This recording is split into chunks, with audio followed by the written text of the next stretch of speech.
Welcome back to the deep dive. Look, we know you want to stay sharp, really get what's going on, but without, drowning in information. Yeah, totally. Information overload is real. Exactly.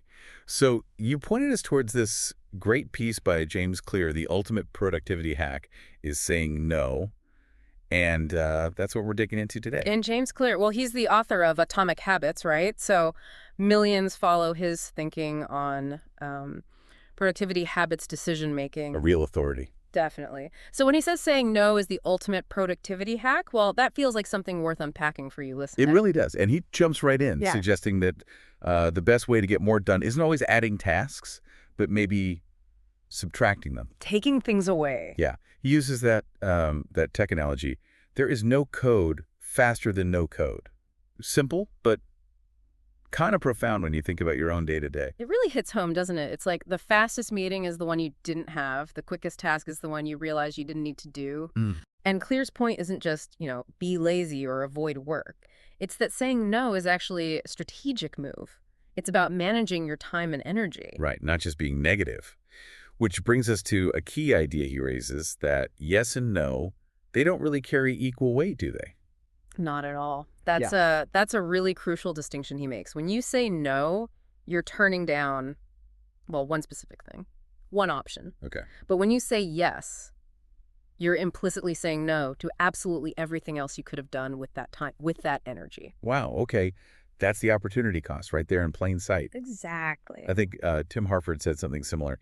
Every time we say yes to a request, we are also saying no to anything else we might accomplish with the time. That nails it. And for you listening, juggling multiple projects, maybe family, personal goals, that trade-off is happening constantly, even if we don't, consciously map it out each time. Yeah, you just feel stretched thin. Precisely. And Claire gives us another way to think about it, almost like financial management, but for time. He frames no as a type of time credit. It keeps your future options open. It preserves flexibility. Right, you still have that time available. But yes. Yeah. That's like taking on time debt. You're creating a future obligation, something that will demand your time and energy later. Time debt, I like that. True. It makes it feel more tangible, like something you have to pay back. Mm-hmm. So if saying no preserves flexibility, keeps us out of this time debt, it sounds like a no-brainer, right? Why is it so hard then? Why do we default to yes so often, even when maybe deep down we know we shouldn't? Well, there are some really strong social forces at play, aren't there? Clear touches on this. We want to be liked. We want to seem helpful, cooperative, a team player. Yeah, nobody wants to be seen as difficult or, I don't know, selfish. Saying no can feel risky. Like you might damage a relationship, seem rude, especially, like you said, with people you work with all the time or family or friends. There's that genuine desire to support others. Absolutely. You don't want to let people down. That fear of straining things is real. It is, and collaboration is important, obviously, but Clear kind of pushes us. Is it just those external pressures, or are there internal things too, like maybe just saying yes out of habit, or maybe feeling obligated even if it doesn't quite fit? That's a good question for reflection, which kind of leads into this idea of the strategic no. It's not about shutting down. It's about being purposeful. Yes, it's a tool, not just defensive, but proactive, a way to actually shape your focus. He quotes Pedro Sorrentino, who puts it bluntly, "If you don't guard your time, people will steal it from you." Oof. Strong words, but probably true for a lot of us. Time is, well, it's the one thing you can't make more of. It's your most finite resource. So guarding it by saying no to things that aren't aligned with your goals, it's fundamental self-management. And you can't talk about strategic no's without mentioning Steve Jobs, right? Clear brings him up. Oh, yeah, the classic Jobs quote. People think focus means saying yes to the thing you've got to focus on. But that's not what it means at all. It means saying no to the 100 other good ideas that there are. You have to pick carefully. That's the killer part, isn't it? Saying no to the good ideas. Not just the bad ones or the distractions, but perfectly decent opportunities. That requires real clarity on what your main thing actually is. Absolutely. To make space for the truly great stuff, you often have to let go of the merely good. And that's hard.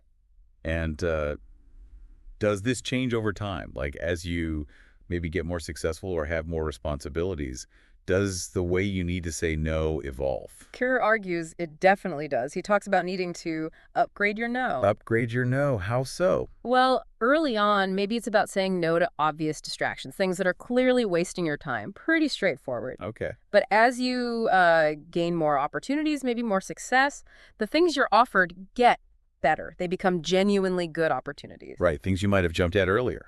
Exactly. And that's when the no needs upgrading. You have to start saying no to some of those good things to protect your energy for the exceptional ones. It's a higher bar. That makes sense. It's like refining your filter. Brett Bashore has that, quote, clear uses. Saying no is so powerful because it preserves the opportunity to say yes. It keeps the door open for that future, potentially much better opportunity. You're not locking yourself in now with something that's just okay.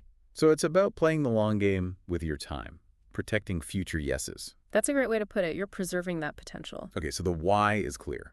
Saying no is crucial, but doing it, still tricky. Does Clear offer some practical ways to actually say no more effectively without feeling like a jerk? He does, yeah. Some really concrete tactics you can use. One is from Tim Harford. Again, ask yourself, if I had to do this today, would I agree to it? Oh, I like that. It forces you to confront the immediate impact, doesn't it? Not just, oh, future me can handle it. Exactly. It cuts through that procrastination bias. If the answer is no, I wouldn't want this on my plate right now, then maybe you shouldn't agree to it for future you either. Smart. What else? There's Derek Sivers' famous approach, hell yeah or no. Ah, yes, the hell yeah filter. Right. If your genuine gut reaction isn't an enthusiastic hell yeah, then the default answer should just be no. No maybes, no lukewarm commitments. That really raises the bar for saying yes. How many things do we agree to that are more like, yeah, okay, I guess? Probably quite a few. Yeah. This forces you to reserve your yes for things that truly resonate and excite you. Makes sense. Keep going. Then there's a really pragmatic point from Mike Dariano. It's easier to avoid commitments than get out of commitments. Oh, tell me about it. Backtracking is awkward and time-consuming. Totally. So saying no up front, even if it feels slightly uncomfortable for a moment, saves you potentially way more hassle and stress down the line trying to wiggle out of something. It's like a preventative productivity. Good phrase. And one more, drawing from Greg McKeown's book, Essentialism, which Shane Parrish shared. This is particularly useful maybe in a work context. Right. If, say, your boss asks you to take on a new project, instead of just saying yes or no. Which might be tricky. Right. You could say something like, okay, I can do that. To make sure I give it the focus it deserves, which of my current priorities, A, B, or C, should I put on the back burner? Ah, so you're not refusing, you're forcing a conversation about trade-offs, making the cost explicit. Exactly. It highlights that your time and focus are finite, and adding something new means something else has to give. It puts the decision back on them, often. That's a very clever, strategic way to handle those requests, manage expectations. It really is. It keeps things realistic. So these are all great strategies. And it all seems to come back to this core idea, this Peter Drucker quote that Clear includes. Oh, the Drucker quote is perfect. There is nothing so useless as doing efficiently that which should not be done at all. That just sums it up, doesn't it? You can optimize your workflow, use all the apps, manage your time down to the second. But if you're spending that efficiently managed time on stuff that just doesn't matter or isn't moving you towards your real goals, what's the point? Precisely. Elimination saying no to the unnecessary is often far more powerful than just optimizing the things you're already doing. So ultimately, learning to say no strategically isn't, like we said, about being negative. It's about clarity, about focus. It's about reclaiming your time, which is, let's face it, your most valuable non-renewable asset, and making sure you're directing it consciously towards what truly matters to you. Okay, so here's a thought to leave you with as you head back into your day. Think about the last, say, 3 things you said yes to. Ask yourself honestly, were they real, genuine hell yes? Or, by saying yes to them, were you maybe quietly saying no to something else that actually aligns better with what you want to achieve? That's a powerful reflection. And if this conversation sparked something, James Clear's newsletter is fantastic. He explores these kinds of ideas regularly. Habits, focus, decision-making. Worth checking out if you haven't already. Over 3 million subscribers, so he's clearly hitting a nerve. Definitely a great resource. Well, that wraps up our deep dive on the power of saying no, inspired by James Clear. Hope it gave you some useful things to think about. Yeah, maybe some permission to guard that time a bit more fiercely. Absolutely. We'll be back soon with another deep dive, cutting through the noise to get to the insights that matter. Thanks for tuning in.